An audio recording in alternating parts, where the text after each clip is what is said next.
안녕하세요. 주간 전망대입니다. 미국 연준의 통화정책 기조가 긴축에서 완화로 그야말로 180도 전환을 이루고 있습니다. 작년까지만 하더라도 굉장히 금리 인상에 적극성을 띠고 뭔가 이렇게 아주 센 매파인 척했던 연준 때문에 다른 나라들도 통화정책이 긴축으로, 즉 금리를 같이 따라 올릴 수밖에 없는 그런 상황이었습니다만, 이제 연준의 이러한 슈퍼 비둘기 변신으로 이 신흥국들의 통화정책에도 꽤나 의신의 폭이 넓어진 것 같습니다. 오늘은 이 주제와 관련해서 우리 전문가분들 모시고 한번 집중 토론해볼까 합니다.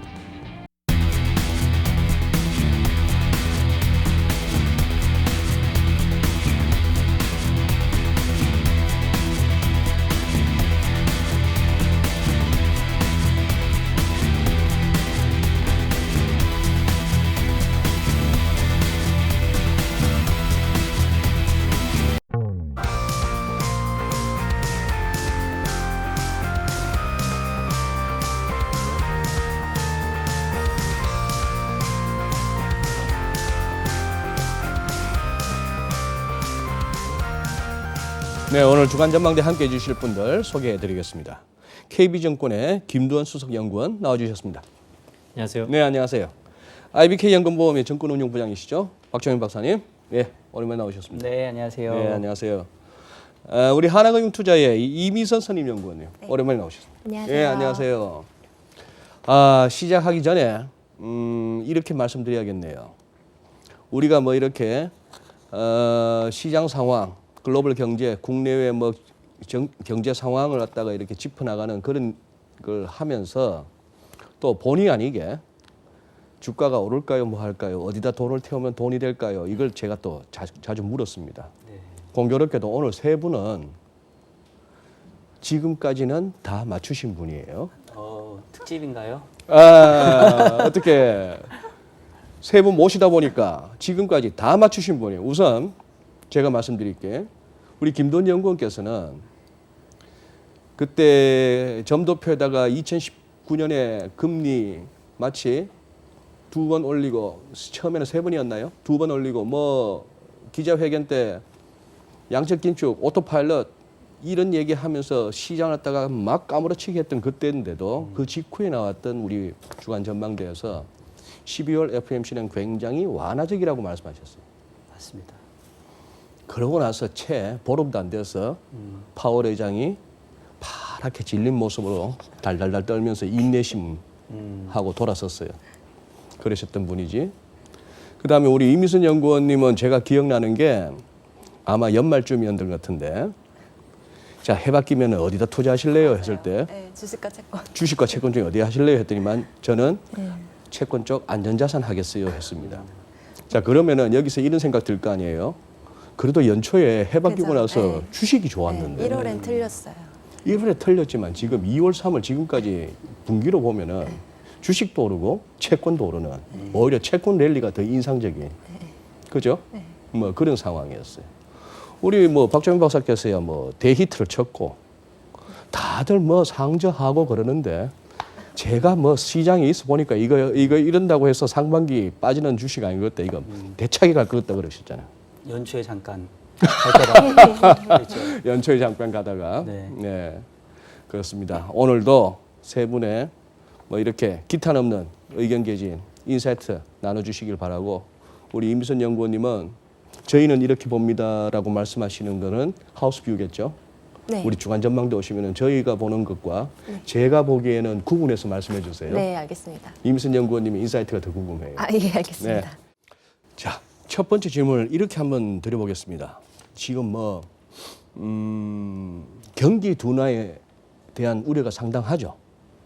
네. 뭐 연초 잘 달리던 증시에 좀 제동이 걸리는 부분도, 무슨 뭐 유럽 쪽, 미국 쪽 할 것 없이 PMI도 별로 안 좋고, 그런 어떤 또 소비자 신뢰지수 같은 소프트 데이터도 좀 약해지고 그런 면이 있고, 심지어 또 장단기 금리 역전, 우리 지난주부터 해서 뭐 주초까지 어지간한 증권사 리포트와 매체들에서 다 다뤘던 얘기고, 그죠?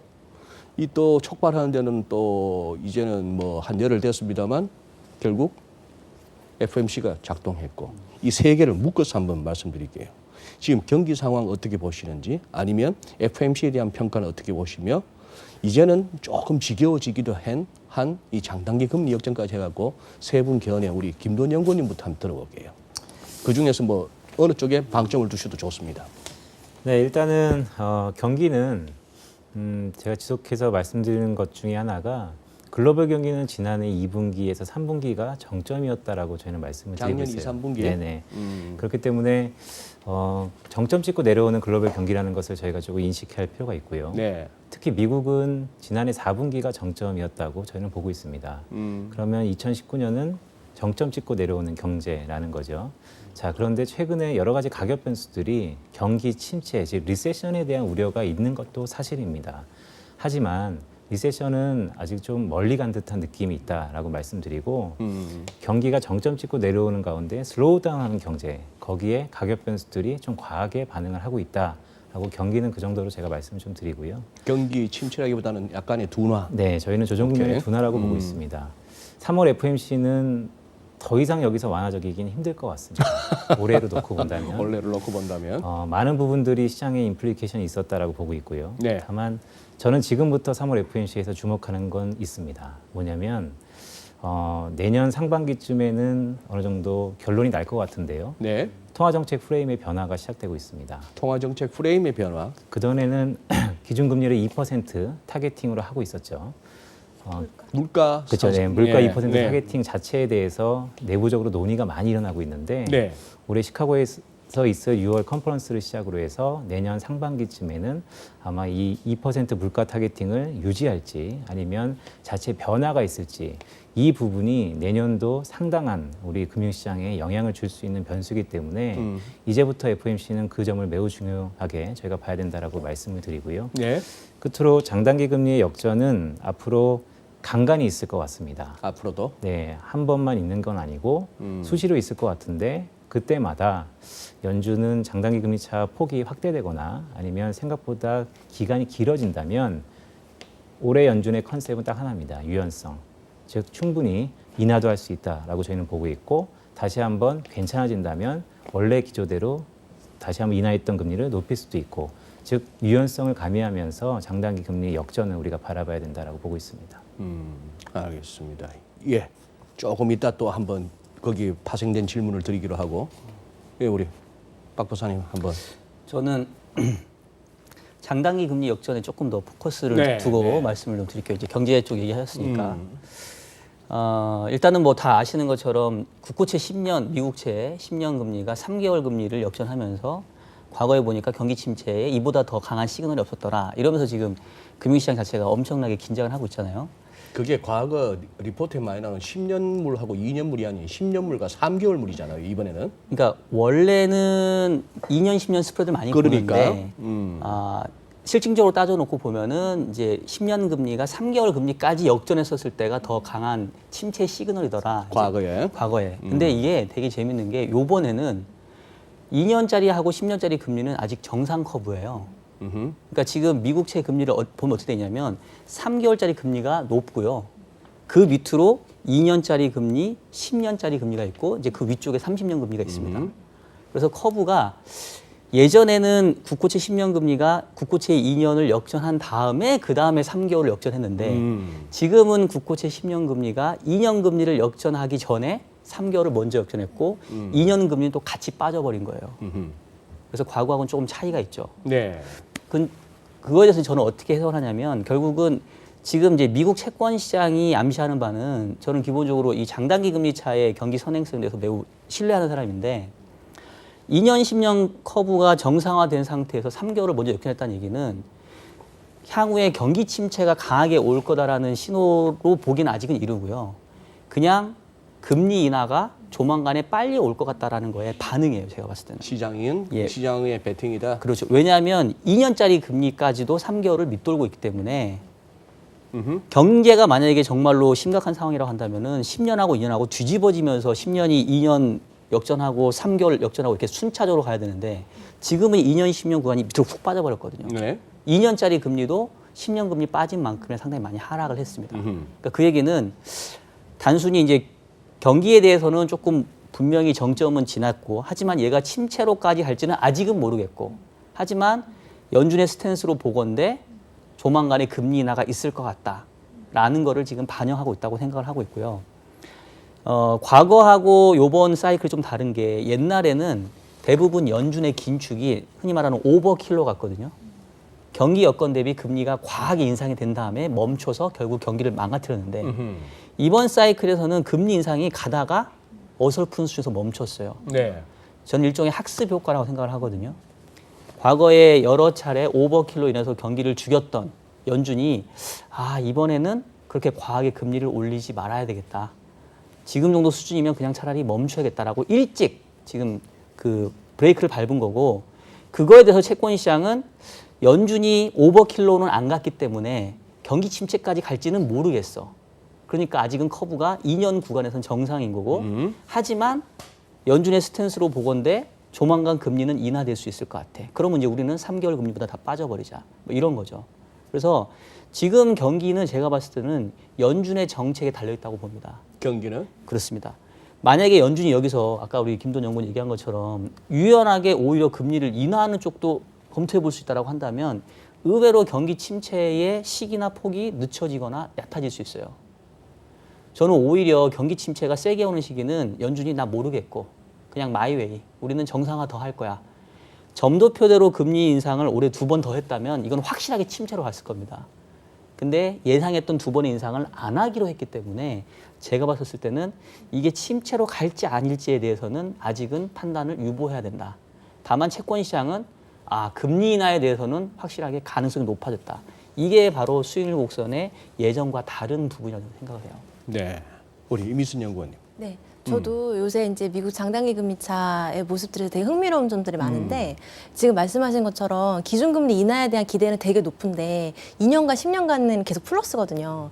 근데 이제 지금 보면은 2년 금리가 굉장히 빨리 빠졌어요. 그래서 기준금리 대비 역전이 한 25bp 정도까지 이제 역전이 됐거든요. 그래서 과거의 사례들을 보면 미국의 장단기 금리차의 종류가 되게 많잖아요. 2년, 10년, 그리고 10년 3개월 뭐 이렇게 뭐 되게 많은데 제가 보니까 기준금리 인하에 대해서 상당히 신뢰성 있게 임박성의 시그널을 주는 거는 2년이 기준금리를 역전하느냐 그리고 그 폭이었거든요. 2년물이 연방기준금리를 네. 왜냐하면 2년도 상당히 유동성 좋고 우리나라 국고 3년과 비슷한 느낌인데요. 그래서 네. 2년 금리가 기준금리를 한 50bp 정도 역전을 해서 그 상태가 좀 유지가 되면 그 이후에는 이제 90년 초반부터 봤을 때는 빠르면 1개월 뒤, 늦어도 12개월 뒤에는 항상 실제 금리 인하가 따라왔거든요. 그래서 이게 왜 가능할까에 대해서 생각을 해보면 일단 미국이 금리 인하 사이클에 한번 들어가면 한 번 인하로 끝난 적은 없어요. 일단 한 1년의 어떤 호라이즌 안에서 2번에서 3번은 미니멈으로 인하를 하거든요. 네. 그러니까 2년은 한 번 인하가 임박했다 그럼 50bp는 그냥 빠져주는 거예요. 기준금리 대비. 예, 그렇게 갔을 때 실질적으로 이제 수개월 뒤에는 실제로 인하가 왔다. 그렇기 때문에 저는 이제 지금 미국의 경기 침체다 아니다 이거의 판단을 하는 거는 일단 유보를 하고 네. 채권 투자자 입장에서는 일단 이런 것들을 봤을 때 전략적으로 접근을 했을 때 이제 기준금리 대비해서 미국 2년이 역전이 한 50bp 정도 지금 얼마 남진 않았잖아요. 한 25bp 더 빠지면 50bp인데 그 정도 가서 상당 기간 머문다. 그러면은 이제 미국의 금리 인하 자체가 가시권 안에 들어왔다라고 보고서는 접근을 하는 것이 이제 현실적인 대응이 될 거라고 보고 있습니다. 오케이. 지금 우리가 맨날 남의 수익률 곡선 뒤집어지는 것만 얘기하는데 우리 국내는 어때요? 지금 우리나라도 어제 처음으로 이제 국고 3년이 기준금리를 하회하기 시작을 했고요. 국고 3년이? 네. 자주 있는 일은 아니잖아요. 이게 이제 역전이 됐을 때 실제로 이제 수개월 뒤에 금리 인하로 간 경우가 대부분이기는 했어요. 네. 근데 역전이 되고 났는데도 인하가 안 온 적은 있긴 있어요. 언제였죠? 2013년 초반에 한번 역전이 됐는데 2013년 5월에 페드가 다시 이제 테이퍼링 텐트럼 이런 게 나오면서 금리가 올라가면서 그 다음에 이제 동결로 가면서 금리가 확 올라갔다가 다시 14년에 이제 인하로 갔던 적이 있고 그다음에 16년 6월에 마지막 금리 인하, 그러니까 금리 인하 사이클 중에 끝물로 한번 인하를 하고 나서 한 번 더 채권 시장이 1.25까지의 금리 인하를 반영하면서 역전된 적이 있어요. 브렉시트 발생하기 직전에. 근데 이제 그건 틀렸어요. 그건 시장이. 근데 나머지들은 다 일단은 시장이 맞았다. 예, 이렇게 이제 결론을 낼 수 있는. 그 부연 설명을 드리면 금리 인하가 진행되는 상황에서의 역전은 추가 금리 인하가 있었던 적도 있었고 없었던 적도 있었어요. 근데 지금 금리 인상 사이클이 진행되다가 멈추고 시장 금리가 먼저 역전을 섰을 때는 역사적으로 항상 금리 인하는 사후적으로 진행이 됐죠. 맞아요. 네. 인정. 오늘 시작할 때 이 최강권 선물을 받았는데 이거 우리 박정현 박사 새로 개정판입니다. 금리는 경제의 미래를 알고 있다. 와. 아주 이거 뭐 지금 반응이 좋은가 본데. 핫한. 그 정도까지가 바로 튀어나올 수 있으면 책 쓰실 만하네. 인정. 요즘 강의하시랴 대학에서 네. 유튜브 활동하시랴. 네. 그래 뭐 자금 운용이 제일 헐렁한가 보네. 뭐 또 그건 말을 아니고요. 이렇게 하면 또 이상하잖아요. 알겠습니다. 자, 김돈 장모님, 이것도 한번 여쭤볼게요. 나는 아직도 미스테리예요. 왜 12월 FMC를 갖다가 그렇게 완화적으로 해석했는지.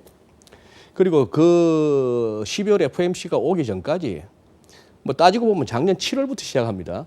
트럼프가 내가 연준에다가 군면을 꽂아놨네. 나 뭐 금리 인상이 전혀 마음에 안 드네. 그리고 이런저런 그거 와중에 파월은 거의 뭐 대통령한테 대들듯이 12월에 그렇게 했다가 금방 1월에 가서 1월 3일 날 태도가 바뀌어졌고 그 1월 FMC에서 반영됐고 중간에 뭐 암시에 들어갔네 어쩌니 굉장히 오락가락했어요. 왜 그랬다고 보세요? 일단은 그리고 파월에 지금까지의 그냥 연준이라기보다는 파월 의장에 한번 집중했을 때 어느 정도 점수를 주시는지. 저는 이렇게 봅니다. 그러니까 미국 연준은 상당히 독립성이 있어요. 독립성이 그렇게 있다. 믿고 싶습니다. 또한 중앙은행들은 원래 기본 스탠스가 매파입니다.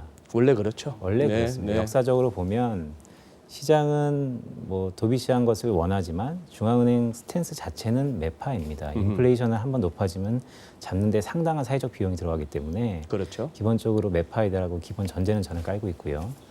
다만 파월을 봤을 때는 어떤 느낌이 있냐면 공식 석상에서의 파월의 스탠스와 약간 컨퍼런스라든지 아니면 개인적인 취지에서의 파월은 조금 다른 듯한 느낌은 있습니다. 좀 자유롭다고 해야 될까요? 그거를 시장은 오락가락한다고 판단을 하고 있죠. 근데 저는 그냥 자기 위치대로 얘기를 하는 것 같습니다. 중앙은행 캐스트 보트를 갖고 있는 은행장 입장에서는 할 수 있는 멘트는 되게 한정적이고요. 왜냐하면 매해 올해부터는 이제 매회 FOMC마다 기자회견이 있는데 상당히 생각보다는 상투적인 얘기를 계속해서 하고 있습니다. 기자들의 질문에도 불구하고 파월의 점수는 제가 뭐 감히 매길 수는 없고요. 다만 지금 모든 사람들, 시장 참가자들, 뭐 주식 중심으로 하시는 분들과 채권 중심으로 하시는 분들, 환시장도 마찬가지고요. 작년이 기승전 트럼프였다면 올해는 기승전 패드입니다. 자, 그렇다면 파월이 못하고 있느냐? 저는 그렇게 생각하지 않고요. 오히려 유연성을 감안해서 상당한 주변을 돌아보게 됐다. 실제로 FOMC 의사록을 제가 꼼꼼히 좀 봤었는데 많은 부분들의 단서들이 놓여져 있습니다. 실제로 향후 점도표에 관해서도 시장이 이 점도표에 대해서 상당히 과한 해석을 갖고 있다라는 듯한 멘트들이 논의되고 있다는 점 자체가 우리는 지금 점도표에 맹신하고 있죠. 실제로 이번 FOMC에도 점도표가 대폭 하향 조정됐습니다. 50bp 가까이. 자, 그럼 점도표가 가져다 주는 의미는 모든 시장 가격 변수들이 변하는 것만큼 임팩트가 있는 거죠. 하지만 연준 내부에서는 아이러니하게도 이 점도표조차도 시장의 교란 요인으로서 내부적으로 얘기를 하고 있다는 것은 우리가 다시 한번 생각해 볼 필요가 있어요. 자기들끼리요? 네네. 뭐 말씀을 그렇게 하시니까 뭐 할 말은 없는데 저는 좀 그래요. FOMC 위원들 17명 아닙니까? 그 점 찍는 선수들이. 그러니 12월 달에 2019년에 가서 금리 더 올리지 말자. 지난 12월 달에 올린 2.25에서 2.5 이걸로 2019년 다 가자 했던 게 그 두 명이었어요. 점으로 보면. 뭐 제임스 블라드 플러스 원맨이겠죠. 근데 이번에 보니까 우르르 9명이 다시 이쪽으로 왔어요. 그건 좀 문제 있는 거 아닌가? 3개월 사이에. 그러니까 매파적인 스탠스를 취했던 위원들이 지속성을 어떻게 보면 그러니까 시장은 생각을 하는 거죠. 좀 일관성이 있었으면 좋겠다. 왜냐하면 해석하기 편하니까요. 네. 하지만 상황에 따라서 분명 바뀔 수 있는 것을 우리가 염두해야 될 필요가 있고요. 그렇기 때문에 저는 어느 것에 더 집중하냐면 그러니까 가격 변수를 보시는 분들은 이 사람은 매파인데 갑자기 점도표를 왜 여기다 찍지? 뭔가 일이 있느냐? 이렇게 접근하기보다는 연준이 답을 준 것 같습니다. 점도표에 대해서 상당히 내부적으로 여러 가지 해석이 있다. 점도표는 일개 17명의 위원들의 개인적인 생각일 뿐입니다. 시장은 그것을 물론 그대로 금리가 인상되어 왔었죠. 저는 이 부분들이 앞서 말씀드렸던 통화정책 프레임의 변화와 있어서 상당한 변화가 있을 것으로 보고 있습니다. 그러면 앞으로 너무 점도표에 너무 집중하지 말자. 그 전에 우리가 점도표의 집중이 100%였다면 네. 이제는 가이드라인은 확실하지만 점점 그 이면 것들도 봐야 된다고 보고 있습니다. 오케이, 알겠습니다. 그리고 그러면은 그 전에 굉장히 완화적인 거는 인정해야 되죠, 우리가. 이번 FOMC에. 그 전에 있었던 ECB도 굉장히 완화적이에요. 둘 다 완화적이었고 시장이 기대했던 것 이상으로 던져줬어요. 그런데 시장 반응은 자, 연준이 완화적이다.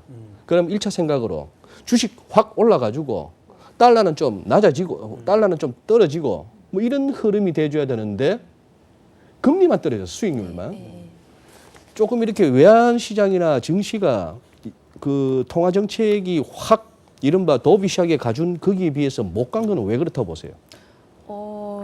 일단 연준이 금리 인상을 낮추긴 했지만 사실 ECB나 BOJ도 만만치 않게 완화적으로 갈 거기 때문에 달러가 약세로 유지되기가 쉽지 않은 것 같아요. 그러니까 지금 어떻게 보면 제일 지금 완화적으로 선두에 서는 게 ECB이고 뭐 어쩔 수 없이 지금 유로지역 그 덩어리 큰 게 올해 성장률이 1% 또는 미만으로 갈 가능성이 있으니까 네. 이제 완화적인 정책은 제일 많이 필요한 곳이 ECB가 될 거기 때문에 네. 사실 미국이 금리 인상 횟수를 낮추거나 뭐 없다고 한다 하더라도 달러 강세 나오기가 쉽지는 않을 것 같다고 보고 있어요. 달러 달러 약세. 예. 달러 약세가 나오기 쉽지 않다. 예. 다른 의견? 저는 조금 생각이 다른데 네. 저는 사실은 커뮤니케이션의 실패라고 봐요. 커뮤니케이션 실패. 그러니까 연준의 커뮤니케이션 실패다. 또는 중앙은행들의. 왜냐하면 그러니까 사실 그 지난주에 뭐 이렇게 지지난주가 되겠네요, 이제. 뭐 장기 금리가 단기 금리를 하회하고 네. 금리에 대한 기대가 커진 부분들이 제가 봤었을 때는 그 연준이 너무 스탠스를 급작스럽게 바꿨기 때문에 만약에 시장이 예상하는 그런 속도 수준에서 바꿨다고 한다면 그래 그러려니 했었을 텐데 지난해 12월 FOMC 때까지만 하더라도 말씀하셨던 것처럼 2번 금리 인상 하겠다고 했던 사람들이 갑자기 한 번도 안 해. 그리고 올해 9월 달에 자산 축소 종료해 버릴 거야. 너무 도비시한 거죠. 그럼 이제 시장에서는 어떻게 받아들이냐면 왜 그러지? 네. 이 통화정책 담당자들이 불과 3개월 전만 하더라도 물론 연초부터 스탠스는 조금씩 바뀌긴 했지만 점도표가 이번에 2번 인상이 아예 한 번도 안 올릴 거라고 생각은 못했던 것 같거든요. 두 클릭이나 내려올 줄은 몰랐죠. 시장도 생각 못했죠. 그럼 결국 무슨 생각이 드냐면 혹시나 연준이 우리 시장이 알지 못하는 경기 침체의 위험을 본 건 아닐까. 그래서 뭔가 서둘러 이렇게 정책 스탠스를 바꿀 수밖에 없지 않았던 건 아닐까라는 그런 우려를 자극해버린 거죠. 근데 시장이 너무 연준을 과대평가하는 거 아니에요? 그 친구들 그런 능력이 있습니까? 시장이 못 보는 뭔가를 볼 수 있는 애들이에요? 그러니까 이제 애들이란다. 분들이에요? 그렇죠. 이제 과거 경험을 보면 제가 항상 늘 얘기하는 게 그들도 사람이고 네. 그들도 똑같이 데이터 보는 사람들인데 남 탓하기 바빴고. 근데 어쨌든 간에 너무 스탠스가 180도 바뀌었기 때문에 네. 그 부분이 저는 오히려 시장에 경기 침체에 대한 우려들을 자극했던 게 아닌가 싶고요. 그러다 보니까 달러가 오히려 이제 약세로 가는 게 아니라 뭔가 이제 위험 선호에서 위험 회피로 바뀌어 버리니까 이제 달러가 다시 뭔가 좋아 보일 수밖에 없는. 그리고 이제 금리 인상이 올해 한 번 정도 있을까 말까 생각했다가 이러다가 금리 인하까지 있을 수 있겠네라고 생각하니까 채권 쪽에서는 그동안 일정 부분 뭐 숏 포지션 내지는 채권 투자를 밀어놨던 투자들이 서둘러 이 시장에 매수로 돌아서면서 금리가 확 뒤집어지고. 그래서 결국은 제가 봤을 때는 너무 시장 친화적으로 정책을 빨리 바꿔버린 게 오히려 시장의 불안 심리를 자극했다. 그렇게도 볼 수 있겠다. 뭐 얘기가 나왔으니까 얘기를 김돈 연구원 저런 표정 드문데. 네, 뭔 얘기가 좀 나올까? 고민이 많이 됐습니다. 할까 말까 엄청 고민이 지금도 되는데 뭐 이코노미스트 직업이 숫자를 갖고 하는 직업이고 뭐 틀리는 것이 당연하다고 하지만 전망을 저희는 합니다. 12월 달부터 저희 머릿속에는 뭐가 있었냐면 지난해 4분기 정점 찍고 내려오는 미국 경제의 1Q, 2Q의 성장률 숫자가 제 머릿속에 있었거든요. 이제 4월 말쯤에는 미국의 1Q GDP 속보치가 발표될 겁니다. 저희는 1%대 중후반의 미국 경제 성장률을 보고 있습니다. 1%대 중반. 네, 1.5% 보고 있고요. 2분기, 그러니까 전기비 연율이죠. 2분기 전기비인데 연율로. 네네네. 2분기에도 1.6%를 보고 있습니다. 자, 이게 의미하는 게 뭐냐면 미국 경제가 앞으로 2분기, 그러니까 6개월 동안 1%의 성장이라는 거죠. 우리는 그동안 2분기, 3분기 지난해 4.2%, 3.4%, 즉 잠재 성장률의 거의 2배 가까운 성장 그로스를 보다가 1%의 성장이라는 것은 상당한 어떻게 보면 눈높이의 조절이 필요하고요. 그런 것의 인포메이션이 전부 있는 연준이라면 당연히 지금의 스탠스는 완화적이었다라고 저는 판단하고 있고 그대로 가고 있다라고 보고 있습니다. 그래서 제가 모두에 더 이상 완화적이지 않는다라고 말씀드렸던 이유 중에 하나도 그 정도 인포메이션을 갖고 보면 지금의 스탠스가 적당하다라고 저는 보고 있어서 근데 연준 나름대로 인포메이션을 갖고 하는 것 같고요. 다만 시장 측면에서는 셧다운이라는 게 있어서 셧다운. 발표된 지표들이 조금 딜레이 됐었죠. 그랬죠? 그래서 시장이 조금 늦었지 않았나라고 좀 개인적으로 보고 있습니다. 근데 제가 질문을 한번 드리고 싶은 게 이제 연준을 약간 조금 대변하시니까 그러면 그 데이터가 네네. 지난해 12월 FOMC에서도 분명히 있었을 텐데 네네네. 그때는 2번 인상 얘기를 해놓고 네네네. 이번에 2번을 빵번으로 줄인 거는 그 데이터는 사실은 올해 우리가 상반기 1Q가 특히나 미국 경제가 안 좋을 거라는 거에서는 어느 정도 공감대가 있었잖아요. 그래서 네네. 그걸로 얘기하기에는 조금 뭔가 면피하기가 좀 어렵지 않나 싶은데. 그렇죠. 저희는 그렇게 봅니다. 그러니까 지난해 12월 달 FOMC 한 이후에 35일간의 경부 셧다운이 있었고요. 생각보다 길었죠. 거기다가 인플레이션 압력이 생각보다 빠르게 내려오면서 연준 의사록에 많은 부분이 있습니다. 인플레이션에 대해서 상당한 자신감이 없다. 그렇기 때문에 그런 부분들이 이번 1월 달에 반영이 됐고 또 의사록에 논의가 됐고요. 4월 10일 날 3월 FOMC 의사록이 있습니다. 그때 많은 것들이 또 열쇠가 열리겠죠. 저희가 봤을 때는 뭐 대변하는 건 아닙니다. 하지만 제 가슴 속에 있었던 숫자를 놓고 보면 연준의 지금 뭐 행보는 저는 조금 이해가 간다라고 보고 있습니다. 야, 저 정도 되면은 뭐 연준에서 상을 줘야 될 것 같아요. 추석 때 굴비는 보내야 된다. 에? 대변인 뭐 이렇게 영입해야 될 것 같습니다. 그리고 원래 또 패드 워처는 패드를 사랑하는 게 맞아요. 그게 그게 맞고.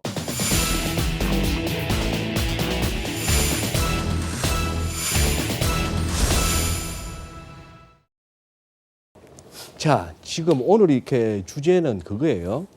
이런 연준과 22 양대 중앙은행이 이렇게 긴축해서 완화로 시장 기대 이상으로 이렇게 갔다. 이거는 아무래도 우리 금리 빡빡 올릴래, 대차대표도 확확 줄일래 하는 것보다는 확실히 시장 측면에서는 반가운 소식이에요. 그죠? 돈줄 덜 쪼으니까. 그리고 이제 질질 같이 끌려가면서 금리를 안 올려도 된다는 것만 해도 어디예요? 그러면 그게 신흥국으로 아니면 그 유로존과 미국 말고라도 그러한 완화적인 통화 정책 확산된다고 봐도 될까요? 그 중앙은행이 해줄 수 있는 완화적인 어떤 양하고 실제로 펀더멘털의 흐름하고의 그 대결이 될 것 같아요. 왜냐하면 지금 어차피 성장률이 슬로우되고 있는 과정인데 네. 그 와중에서 이제 중앙은행은 당연한 정책 대응으로서 완화적인 정책을 내놓을 거거든요. 네. 근데 그 정도 정책을 내놨을 때 예를 들어 금리를 인하를 한 번 정도 했을 때 네. 그 정도 가지고 예를 들어 신국이나 예를 들면 중국이나 유럽이 돌아설 수 있냐. 그 확신이 없으면 사실 가기 어렵죠. 지금 경기가 둔화되고 있는 와중에 한두 번 금리 낮춰주는 걸로 만족할 경기가 거냐. 살아날 수 있는 정도의 그게 되느냐. 예. 그러니까 훨씬 공격적으로 나와주던지 그런 훨씬- 게 필요할 것 같아요. 여기서 또 하나의 그거는 저는 연초부터 여기저기서 많이 봤거든요. 해외 아이비들이나 헤지펀드들 이런 쪽에서 신흥국 붐을 많이 일으켰어요. 네. 올 한 해 뭐 인도 좋아요, 뭐 네. 베트남도 좋고 중국도 들어갑시다, 뭐 이런 분위기 많이 들렸습니다. 네. 지금 어떻게 신흥국 전반적으로 어떻게 성적이 어때요? 자산 시장의 흐름은? 연초에 그러니까 정확히 보면 한 2월 한 3월 초까지 좋았다가 3월 FOMC 전후로 지금 상당히 안 좋아졌고요. 뭐 터키라던가 브라질 또 신흥국 통화들 상당히 약세로 갔고. 그러니까 아까 얘기했던 것처럼 그러니까 결국은 그 올해 경기에 대해서 사실은 작년에 우리가 전망했었을 때 미국이 지난해에 과한 성장을 했기 때문에 올해는 성장이 둔화될 거다라는 거에 대해서는 이미 저는 다 인지하고 있었다고 봐요.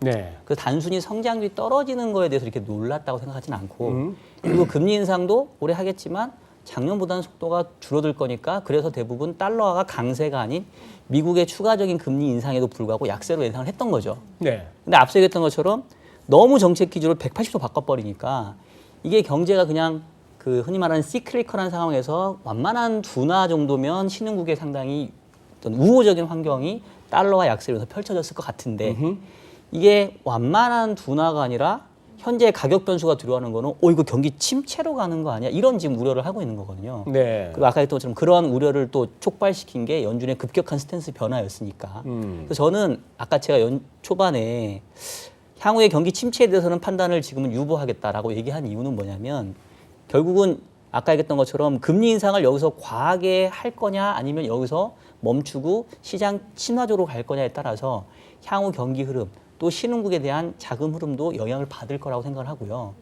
일단은 연준이 왜 이렇게 급격하게 바꿨을까에 대해서 지금 걱정하고 우려하는 단계인데 향후에 나올 데이터들이 우려하는 것처럼 침체 데이터가 아니라 그냥 순환적인 차원에서 경기가 소폭 둔화되는 정도라고 한다면 그게 확인이 되면 다시 신흥국의 우호적인 환경이 예상했던 대로 갈 수는 있을 것 같아요.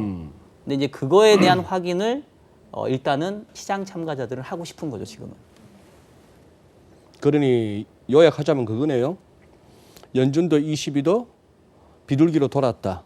그래서 다른 신흥국들도 중진국들도 그 뒤에 쭉 따라가는 애들도 같이 그러면 금리 인상을 서두르지 않고 좀 완화적인 스탠스로 갈 수가 있겠다.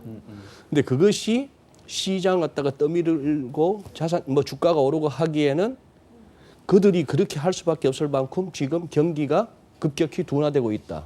그렇게 거기에 대한 시장의 우려도 있다라고 그렇죠. 봐야 되겠네요. 그렇죠. 그런 우려가 좀 해소돼야 된다는 거죠. 해소가 돼야 된다.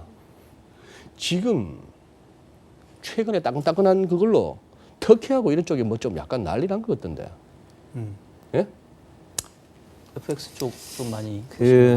신흥시장국은 저는 그렇게 봅니다. 그러니까 지난해 제가 이제 신흥시장국을 어떤 컨셉으로 말씀드렸냐면 비자발적 긴축. 비자발적 긴축. 네, 우리 흔히 긴축이라는 것은 경기가 좋거나 물가가 오를 때 하는 거죠. 하지만 지난해 꽤 많은 신흥국들이 울며 겨자 먹기로 금리를 올렸습니다. 연준 따라가느라고. 환율 때문에. 환율 때문에. 네, 환율 그래요, 방어. 맞아. 네네. 지금은 상황이 좀 달라졌죠. 지금은 비자발적 긴축은 그때 당시에는 환율 시장을 방어하면서 어느 정도 안정을 도모했지만 분명히 경제는 위축, 즉 크라우딩하고 이펙트, 구축 효과가 나타나는 거죠. 한국도 지난해 동참했습니다. 비자발적 긴축에는. 한국도. 그렇기 때문에 지금 경기가 상당히 안 좋은 거고요. 네. 연준이 여기서 오히려 긴축 스탠스를 이어져다 갔다 그랬으면 신흥시장국은 상당히 더 어려워졌을 것 좀 같습니다. 질식 상태까지 네. 갔겠죠. 근데 연준이 말씀하신 것처럼 180도의 이 변화가 신흥시장국일 때는 상당히 운신의 폭이 조금은 생겼다라고 보고 있어서 네. 지난해 엉켰던 실타래가 조금 풀릴 수 있는 여지는 있어 보입니다. 거기에 트리거가 될 수 있는 게 제가 지난번에도 말씀드렸었는데 지난보다는 조금 컨비션이 생겼습니다. 그러니까 중국. 중국. 네, 모두 중국을 안 좋게 보지만 저는 중국이 2분기 말에는 경기가 저점 가능성이 있을 것 같고 실제로 이 말을 해야 될지도 또 고민스러운데 저희가 방송될 때쯤이면 중국의 PMI 제조업 지수가 3월 달께 업데이트가 될 겁니다. 4월 초에 나올 텐데요. 저희는 일부 차이신에서 나오는 PMI 제조업 지수는 확장 국면을 뚫고 올라설 수 있을 것으로 51로 보고 다시 있습니다. 올라간다? 네네. 그렇다면 지금 한 2주 동안은 경기 리세션, 장단기 금리 역전, 많은 불안감들이 있었죠. 그런데 분위기는 좀 더 바뀔 수 있는 여지도 있다라고 말씀드립니다. 중국이 턴업한다고 보는 근거는 뭐죠? 근거는 일단은 미중이 하나 있고요. 미중 네, 무역 지난해 협상? 결국 중국 경제가 어려웠던 여러 가지 이유 중에 하나가 미중입니다. 미중이 무역 갈등이냐 분쟁이냐 얘기는 많지만 근데 지난해 12월 아르헨티나에 있었던 G20 정상회담 이후에 스탠스가 완전히 바뀌었죠. 그리고 3월 1일 날 추가 관세를 부과했다는 것도 다시 한번 정상 간의 회담을 할 테니 조금 관세는 유예하자. 자, 이제부터는 미중은 예측보다는 대응의 영역인데 저희의 시나리오대로 본다면 이제 분수령은 6월 29일에 있을 G20 정상회담, 즉 오사카에서 있는데요. 그때까지는 관세는 유예될 것 같습니다. 자, 이 모든 것들이 6개월 전하고는 완전히 다른 느낌이죠. 가격 변수들이 반응하기 시작했다라고 보고요. 그렇기 때문에 중국은 일단 지난해 안 좋았던 미중이 완전한 해결은 어렵지만 스몰 딜 가능성이 매우 높아졌다는 거 첫째 있고, 두 번째로는 양회가 끝났는데 양회가 여러 가지 얘기가 많습니다. 네. 그러니까 성장률도 낮췄고 재정도 2.8%면 생각보다 3% GDP 대비를 원했었는데 좀 낮은 것 같고, 하지만 인젝션이 그러니까 유동성이 들어간다는 거죠. 저희가 자체적으로 좀 분석을 해보면 재정에 대한 성장의 그로스 효과가 2분기부터는 가시화될 것으로 보고 있습니다. 2분기 지표는 저희가 빠르면 뭐 6월쯤 저희가 받아볼 수 있는 거죠. 그래서 그렇게 된다면 2분기, 3분기, 4분기 재정 정책에 대한 그로스 효과, 그다음에 미중에 대한 기대, 더구나 통화 정책, PBOC가 다른 여타 중앙은행들하고 달리 물가 타이팅 안 하고 있기 때문에 얘네들은 유동성으로 타겟팅하기 때문에 기준금리의 인하는 없겠지만 기본적으로 지금 계속하고 있는 지준율의 인하라든지 아니면 완화적 스탠스가 이어간다면 이 삼박자 그동안 얽혀있던 중국 경제 어느 정도 바닥은 다지고 올라갈 수 있는 기틀이 마련됐다라고 보고 있고요. 자, 그렇다면 말씀하신 것처럼 실제 지표가 움직여야 되는데 그 지표가 이제 심리 지표가 빠르면 4월부터 늦어도 뭐 5, 6월 달에는 저희가 확인될 수 있지 않을까. 그래서 감히 조금 리스크를 안고 말씀드리면 다음 지금 우리가 방송할 때쯤 나오는 차이신 PMI 제조업 지수는 기준선을 소폭 4개월 만에 상회하지 않을까라는 기대 섞인 바람도 있습니다. 뭐 기대해 보겠습니다. 지난번 마켓에서 보내준 PMI가 시장 한번 조져놨는데 이번에 차이신이 그럼 한번 구원투수가 한번 또 될라는지. 그러면 아닌 말로 20이나 비오제는 더 낮출 금리도 없어요. 예? 그러면 인민은행은 낮출 수 있다고 보세요? 지준율은 지금 13%대니까 더 낮출 수 있고요. 기준금리는? 네, 대출금리가 이제 4.35%인데요. 네. 저는 낮출 여력은 있다고 봐요. 근데 이제 중국 당국에서 조심스러운 거예요. 왜요? 근데 대출금리 자체를 낮춰서 다시 레버리징 쪽으로 가게 되는 걸 좀 우려하는 것 같아요. 그래서 일단 저희가 지난주에 중국 출장을 다녀왔는데 네. 시장 안에서는 확실히 애널리스트도 그렇고 대출금리 인하에 대한 기대 자체는 상당히 적었어요. 아, 그래요? 예, 그 기대는 적었고, 근데 제가 볼 때는 그러니까 이제까지 PBOC가 했던 정책들이 주로 지준율 인하에 포커스가 맞춰져 있고 그러니까 유동성을 공급하는 쪽에 맞춰져 있다 보니까 사람들의 기대치 자체가 낮은 것 같아요. 근데 제가 봤을 때는 그래도 대출금리 인하를 완전히 배제할 가능성은 없을 것 같은 게, 일단 기업들 그 영업이익이 좀 너무 안 좋게 나왔잖아요. 네. 네, 그리고 이번에 양회에서 얘기했던 거 보면은 지준율 인하를 통해서 유동성도 공급하고 금리도 낮출 필요가 있다, 이런 이야기도 있어요. 근데 대출금리 인하를 해서 낮춰줄 수도 있고, 아니면 뭐 직접 뭐 이런 뭐 중소기업의 대출금리 자체를 낮출 수 있는 어떤 다른 방법을 쓸 수 있을지 모르겠지만, 어쨌든 조달금리를 낮추는 거에 대한 필요도, 그러니까 이 지표가 계속 안 좋게 나오면 사실은 고려될 수 있는 카드는 된다고 보고 있어요. 그래요. 예. 그러면 뭐 다른 신흥국들 뭐 걱정할 게 아니고 당장 우리 BOK가 걱정입니다. 우야죠 이거? 어떻게 해야 되죠? 작년에 뭐 덜컥 올렸다가도 욕 먹고 네. 뭐 그랬는데 이제 어떻게 해야 됩니까?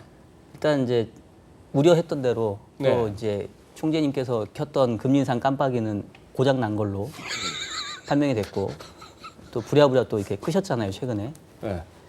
그러니까 사실은 근데 좀 어쩔 수 없는 부분이, 뭐 소규모 개방 경제인 우리 그 한국의 경제 여건을 감안해 보면 우리가 뭐 미국보다 먼저 선제적으로 정책을 펼 수 있는 그런, 제가 봤을 때는 뭐 여력은 없을 거고. 여력이 아니고 뭐 현실적으로 말이 안 되는 거고. 그렇죠. 결국 이제 미국 바라기를 할 수밖에 없는데, 네. 불과 얼마 전까지만 하더라도 그 총재님의 그 FOMC에 대한 판단은 아직도 금리 인상에 대한 여지가 남아 있다. 연준은 금리 인상을 잠시 쉬는 거지 사이클을 끝낸 건 아니다라는 게 이제 최근이었다가 3월 FOMC 지나고선 또 이제 쓱 바꾸셨잖아요. 그래서 결국은 이제 연준의 방향에 의해서 한국 통화 정책이 뭐 후행적이든 뭐 아니면 약간 잠깐의 시차를 둔 동행이든 갈 수밖에 없다고 보고요. 지금 아까 이제 우리 처음에 시작할 때 한국 채권 시장에서 지금 3년짜리뿐만 아니라 5년짜리 국고채 금리가 기준금리를 하회하기 시작했거든요. 이미 채권 시장 참가자들은 금리 인하를 기정사실화하고 하늘을 지금 압박하고 있는 형태입니다. 어차피 할 거잖아, 빨리 해. 뭐 이런 상황이에요. 그래서 조금 역시 이번 사이클에서도 이 한은의 어떤 통화 정책은 또 후행적인 어떤 길을 갈 수밖에 없는 환경으로 아니, 또 근데 몰려갔다. 지금 3년물하고 5년물 네. 기준금리를 하회한다고요? 네. 그러고 있어요 지금. 아니 그러면 채권 운용하는 사람들은 어디서 뭘 남겨요? 그러니까 기존에 3년이나 5년물을 들고 있었던 사람들은 지금 이익이 나고 있는 이익이 거고. 나는데 그거는 네. 캐피탈 게인 차원에서 나는 그리고 거고. 단기물 들고 있던 사람들도 지금 이번에 금리 많이 빠졌으니까 먹었다고 봐야 되네. 그러니까 지금까지는 해피했겠죠. 근데 이제 앞으로가 문제죠. 그래서 저도 이제 그 향후 전망하면서 이미 채권 시장은 금리 인하를 프라이싱 해가지고 기준금리 밑에 와 있는데 사실 또 뭐 여러 여건을 감안해 보면 한국은행이 바로 몇 달 안에 금리를 내리기도 쉽지는 않거든요. 그럼 결국 채권 시장 입장에서는 금리 인하를 선반영한 상태에서 실제 기준금리 인하가 현실화될 때까지 그냥 버텨야 돼요. 역캐리와 이 싸움을 할 수밖에 없는. 그래서 조금 답답하죠. 예. 죽을라 하던데. 채권 시장 쪽에. 뭐 파생도 마땅치 않고 수압 쪽도 할 거 없다 그러고. 그렇다. 아니 또 우리 김돈영 군 또 뭐 전혀 또 뒤통수 때리는 얘기 할라. 한은이 어떻게 할 것 같아요?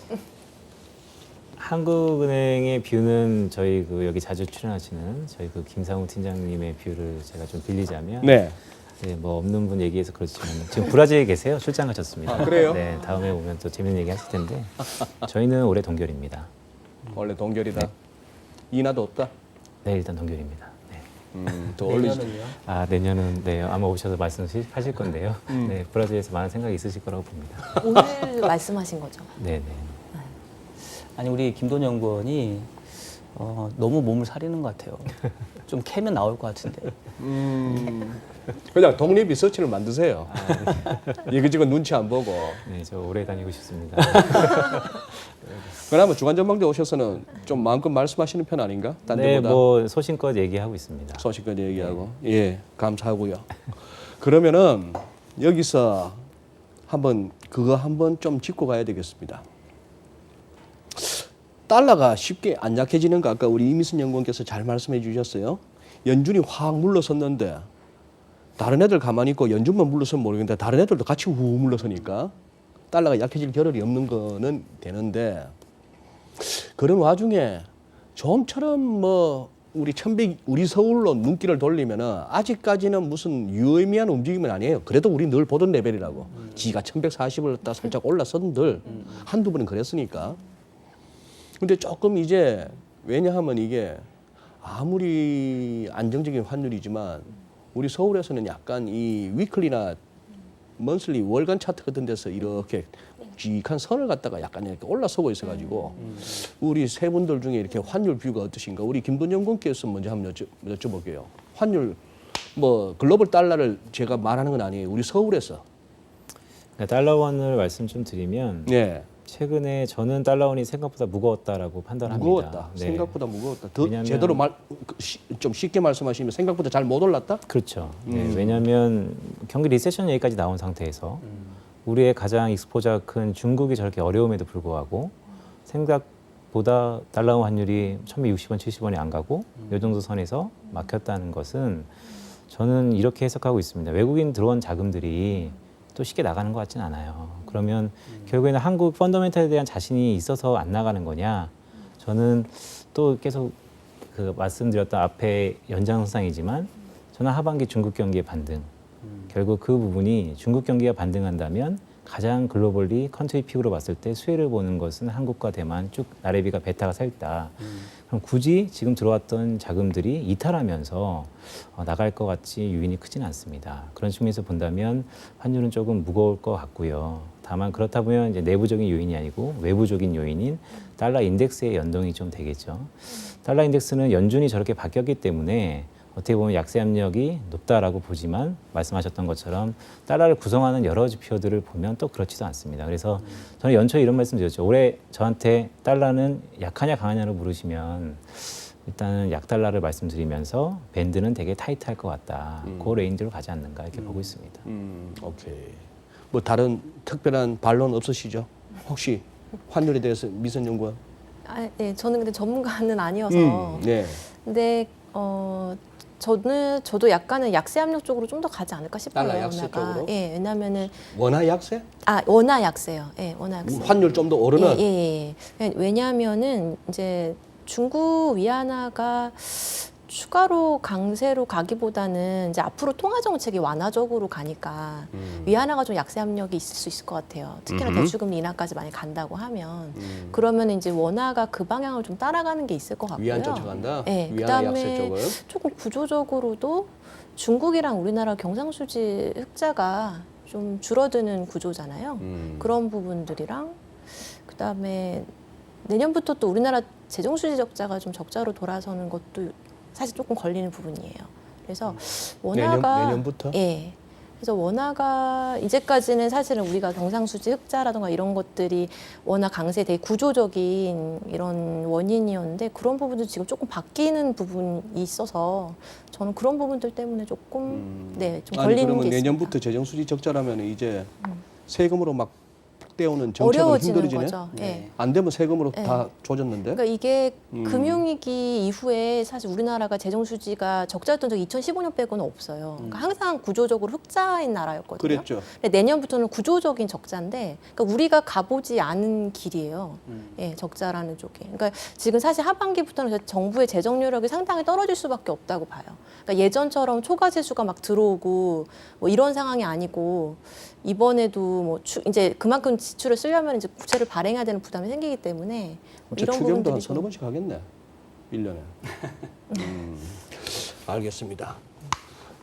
그렇다면은 쉽게 떨어질 환율은 아니다라는 어떤 뷰가 생기네요. 어떤 공통 분모가 생기네요. 인수분해가 나오고. 자, 그다음에 우리 또 촉으로 한번 승부하셔야지. 자, 이제 주식 얘기 한번 할 때가 됐습니다. 네네. 이상하게 중국 상하이 지수도 3,000이 쉽지 않고 S&P 500이 2,800이 아직도 키레벨이에요.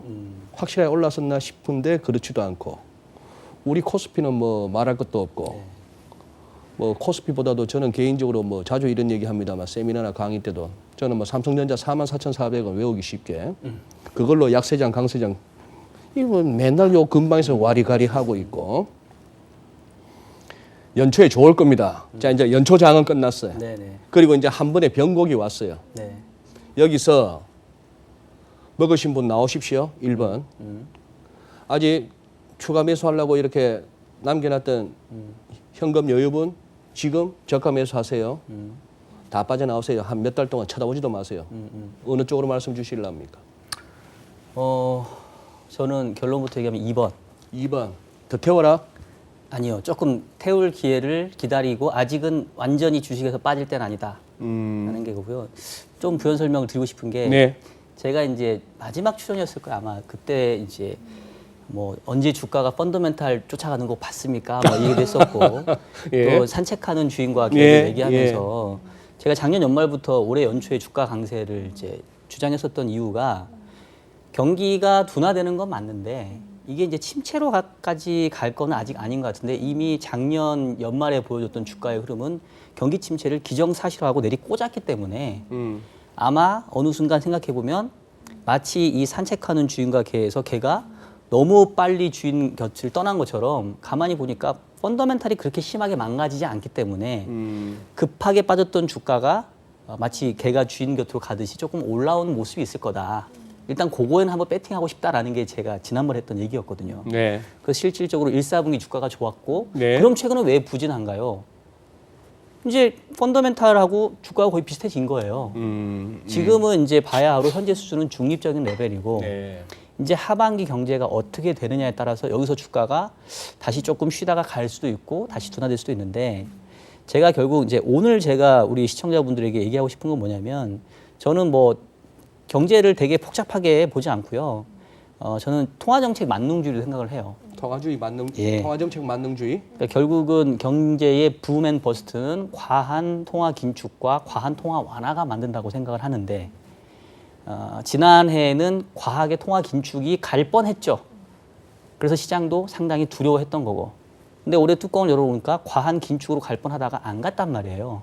지금은 왜 시장이 이렇게 통화정책 스탠스를 180도 바꿨었을까라고 우려하고 고민하고 있지만 시간이 조금 지난 다음에 경제가 그렇게 망가지는 거 정도는 아니네. 그런데 어쨌든 통화정책이 과한 긴축으로 안 가고 조금 완화적이네라고 한다면 하반기에 볼 데이터들은 또 지금 생각했던 것보다는 그렇게 나쁘진 않을 것 같아요. 그래서 그런 측면에서 아직 주식시장의 어떤 뭐 고점을 완전히 본 거는 아니지 않나라는 기대를 가지고 있고요. 다만 그 기대에 가장 근저에 있는 거는 통화정책이 현재의 스탠스대로 완화적인 스탠스를 완전히 계속 지지해 준다라는 그런 가정이 깔려 있는 상황입니다. 혹시 정치적인 변수 우리가 고려할 만한 건 없나요? 앞으로 이제 2분기 접어들면서 예를 들면 뭐 트럼프 대통령이 뮬러 특검의 그 족쇄로부터 뭐 자유로워졌다. 1년 생각하면은 이제 자기 마음대로 할 것 같은데 아닌가? 뭐 그런 생각도 들고 트럼프 대통령이 마음대로 한다고 뭐 좋아질 게 꼬르박을 게 좋아지겠으며 뭐 이런 생각도 들고. 뭐 하실 말씀 있으시면은 하시고 아니면 없으면 제가 먼저 네, 할게요. 네, 하시죠. 네. 내년도에 이제 트럼프 대통령이 재선을 치르게 되는데 이제 과거의 데이터들을 보면 재밌는 게 그 재선에 성공한 대통령의 그 4년간의 지지율 추이 그리고 재선에 실패한 대통령의 지지율 추이를 보면 재선에 성공한 대통령의 그 성장률의 추이를 보면 성장률? 지지율 아니라 성장률 추이를 보면 그 동안의 경제 성장률? 맞습니다. 그 초기의 4년 동안 그러니까 1년, 2년은 조금 안 좋다가 3년 차, 4년 차가 성장률이 높아지는 이런 궤적을 보였던 대통령들이 대부분 재선에 성공을 했죠. 반대로 3년 차, 4년 차에 경제가 죽을 쓰는 대통령들은 대부분 재선에 실패를 했고요. 자, 현재 트럼프의 경제 전망치로 보면 첫 해 고만고만했고 두 번째 해가 되게 좋았고 작년이 예, 세 번째 올해부터 이제 예상대로라고 한다면은 작년에 성장률 3%대 넘었는데 올해는 1% 중반 뭐 2% 중반 정도. 그다음에 내년도는 제 전망이 아니라 대부분 경제 전망이 미국 경제 1% 중반을 보거든요. 그럼 이제 트럼프의 이 4년간의 성장률 추이는 과거에 견줘보면 재선에 실패한 대통령의 흐름을 쫓아가게 되죠. 카트나 아버지 부시를 연상시키는. 그렇죠. 네. 트럼프가 이거에 대해서 모를 일 없을 거라고 생각을 해요. 네. 그럼 결국은 올해 하반기부터 내년도까지는 어떤 수를 써서라도 경제에 좋은 뉴스, 경기에 대한 체감적인 부분들을 좋게 만들 거라는 생각을 하고 있고요. 그게 이제 할 수 있냐, 할 수 없냐의 문제인데 말씀하셨던 것처럼 이제 뮬러 특검이 모르겠어요. 이것도 정치적인 어떤 그 협상이 있었던 것 같기도 한데 네. 현재로서는 혐의를 증명하기 어려움이 이렇게 나왔기 때문에 좀 자유로워진 부분이 있잖아요. 그렇다고 한다면 이제 트럼프 입장에서는 지금부터 내년도 상반기 1년 동안을 아주 경제에 올인하는 모습들을 보이지 않을까. 그게 이제 안 된다 손 치더라도 일정 부분 위험 자산에는 한 번의 기회는 주지 않을까. 아까 통화 정책에 대해서 그 부분도 사실은 저는 조금의 기대를 갖고 있어요. 아, 예. 그렇게 그러니 펌프질을 할 수밖에 없네요. 뭐 어떻게든 그렇죠. 붐을 일으켜야 되는. 네. 말 안 들으면 데리고 가서 팰 수도 있어요, 그 양반. 만약에 연준이 또 뭐 금리 인상 쪽으로 뭐 갑자기 아가끓인다든지 하면은 분명히 데리고 가서 팰 수도 있어요. 예. 자, 그러면 남은 시간은 이렇게 그거 하겠습니다. 1분 내지 2분 정도 마무리해 주시면 좋겠는데요. 우리 이미선 연구원부터 해서 각자 생각하고 계시는 4월에 우리 시청자분들한테 도움이 될 만한 투자 전략 한번 말씀드려 주시면 좋겠습니다. 네. 4월 한 달만 짧게 봤을 때는 4월만.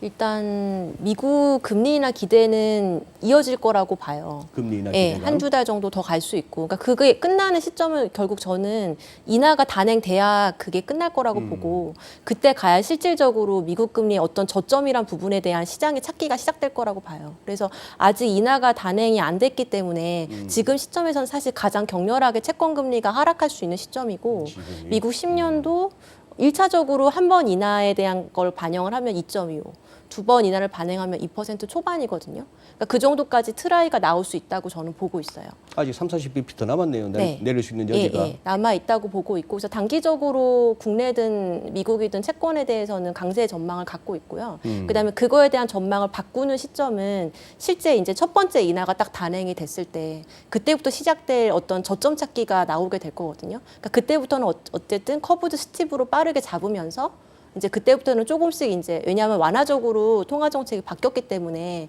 리스크온 쪽으로 갈 수 있는 부분들이 같이 이제 힘겨루기가 나올 거기 때문에 그때부터는 이제 포지션에 대해서 또 고민을 시작할 수 있는 시점이라고 보고 있습니다. 첫 금리 인하가 나올 때까지는 네, 채권 강세장이고 네. 좋습니다. 예. 이제 그러면 이민선 연구원께서는 아예 Fed Pause라고 하는 그 용어 자체를 폐기하시는 거네. 이제 연준이 금리 인상을 중단한 차원이 아니네. 그죠? 중단한 차원이 아니고 내릴 수도 있는 거다. 네. 언제든지. 내릴 가능성은 상당히 높아졌다. 오케이. 알겠습니다. 예, 우리 박 박사님. 저는 4월은 일단은 진검승부를 앞두고 체력을 열심히 연마하는 시기이고요. 저는 배팅을 5월 정도에 하려고 생각을 하고 있고 5월 정도에. 왜 4월이 아니라 5월이냐면 결국 4월은 이제 1, 4분기 데이터가 나올 거고 1, 4분기 데이터는 뭐 앞서도 얘기했던 것처럼 미국 경제가 늘 항상 1, 4분기 별로 안 좋아요. 네. 그래서 실질적으로 매크로 모멘텀이 아마 어떻게 보면 그 1, 4분기가 제일 안 좋을 때라서 4월 달은 이제 그거를 소화하는 과정이고 삼성전자도 미리 치고 나왔는데 뭐 안 좋을 거라고 네. 실적. 또 아까 했던 것처럼 이제 왜 연준이 이렇게 급격하게 바꿨을 거에 대한 아직도 시장에 해석이 고민이 필요하고. 있기 때문에 네. 4월에 어떤 시장에 뚜렷한 움직임이 있을 것 같지는 않고요. 5월 이후에는 아까 했던 것처럼 위험자산에서 한 번 더 배팅할 수 있는 기회를 보겠다라는 게 기본적인 스탠스인데 네. 그러면 이제 어떤 지표가 중요하냐라고 했을 때 저는 이제 유가가 중요하다고 봅니다. 유가? 왜 유가가 중요하냐면 앞서 얘기했던 좀 통화정책 만능주의를 보는 입장에서 왜 이번 사이클에서 통화정책이 오버킬로 안 가고 왜냐하면 중립금리를 3%로 찍어놨는데 2.5에서 멈춰버렸단 말이에요. 예전에는 중립금리를 항상 상회했었거든요. 네. 결국은 이전 사이클과 비교해보면 물가가 낮아요. 특히나 2008년도 금융위기 직전에 생각해보면 국제유가가 150불을 네. 치고 가면서 경기 침체가 눈앞에 오는 게 보임에도 불구하고 연준은 끝까지 금리를 올릴 수밖에 없었고 한국은행도 그때 금리를 올렸었거든요. 네. 금융위기 직전에. 예.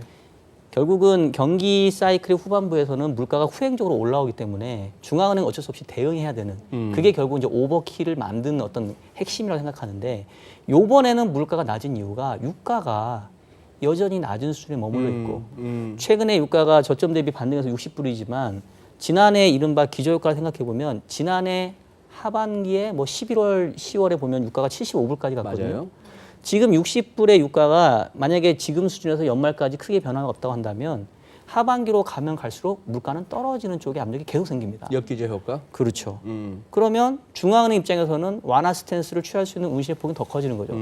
그러면 이제 제가 예상했던 그림대로 한번 갈 수 있다고 보는 거고 거꾸로 만약에 유가가 어떤 요인에서 여기서 다시 튀는 쪽으로 가서 그런 기저효과 없이 물가에 대한 우려를 다시 자극하게 된다고 한다면 연준은 또 어쩔 수 없이 물가에 또 뭔가 신경을 쓸 수밖에 없는 그러면 또 지금 생각했던 것보다는 이 도비시한 스탠스가 또 바뀔 수도 있어요. 그래서 결국 제가 확인하고 싶은 거는 유가가 과연 현재 수준 이하 정도에서 머물 거냐라고 한다면 하반기에 위험자산에 대한 배팅을 저는 한 번은 시기를 보겠다. 오케이. 알겠습니다. 감사합니다. 또 김돈 연구님 마지막으로. 네. 뭐 일단은 많은 분들이 조정을 염두하고 있는데 네. 저는 뭐 이렇게 봅니다. 짧은 경험이지만 다들 기간 조정을 바라지만 실제로 조정이 오면 가격 조정이 와버려요. 그렇기 때문에 상당히 조금 조심스러운 국면이 있는 건 사실이고요. 저는 이제 그 무엇보다도 4월 달은 매크로 지표가 좀 중요하다고 봅니다. 앞서 말씀드렸던 중순에는 중국의 1Q GDP가 나오고요. 말경에는 미국의 1Q GDP가 나옵니다. 지난해 관세의 영향이 극명하게 이번 실적에, 그러니까 GDP가 실적이라고 보면 녹아져 내릴 거라고 보고 있고 미국 GDP가 상당히 좀 우려 섞인 부분이 있는 거고요. 상대적으로 중국은 생각보단 괜찮네라고 나올 수도 있을 것 같습니다. 그런 부분에 대해서 경제 지표가 조금 중요할 것 같고요. 그러니까 우리가 기간 조정을 받지만 가격 조정이 혹시 온다면 그리고 제가 주목하는 이벤트는 중순에 있는 이제 환율 보고서인데요. 우리가 많이 잊고 있었죠. 그러니까 환율 보고서가 이번에는 미중 실무진들의 협상과 조금 얽혀 있다는 게 보면 이번에 협상에서 여러 가지들이 다뤄지고 있는데 가장 얘기하는 게 이제 위안화 쪽에 다뤄지고 있습니다. 뭐 원래는 안정이지만 결국에는 개입을 하냐 안 하냐부터 시작해서 4월 중순에 있는 환율 보고서에서 끊임없이 저희가 얘기했었던 이미 미국 재무부가 얘기하는 세계 기준에서는 중국은 좀 자유롭습니다. 네. 하지만 그거를 정말로 바꿀지 아니면 다음에 바꾸더라도 이번에 단서를 둘지 그게 미중과 같이 결부될지가 조금 이벤트성에는 중요한 포인트가 아닐까라고 보고 있습니다. 네, 알겠습니다. 오늘 굉장히 좀 빡빡한 느낌이 드네. 저는 뭐 세 분 얘기 듣느라고 머리 쥐가 나네. 다 들을 만한 것들이고 약간 상충되는 것도 같이 섞어서 또 생각해 볼 부분이 있고 어쨌거나 감사합니다. 예, 이렇게 해서 1분기를 마무리하면서 2분기를 앞두고 이제 연준의 완화적인 통화정책으로의 전환, 이 부분이 신흥국 통화정책과 그리고 전반적인 금융시장에, 국내 금융시장에 미칠 영향 한번 정리해 보았습니다. 세 분 오늘 나와주셔서 감사하고요. 시청 여러분 또 다음 주 더 좋은 내용으로 준비해서 찾아뵙겠습니다. 감사합니다.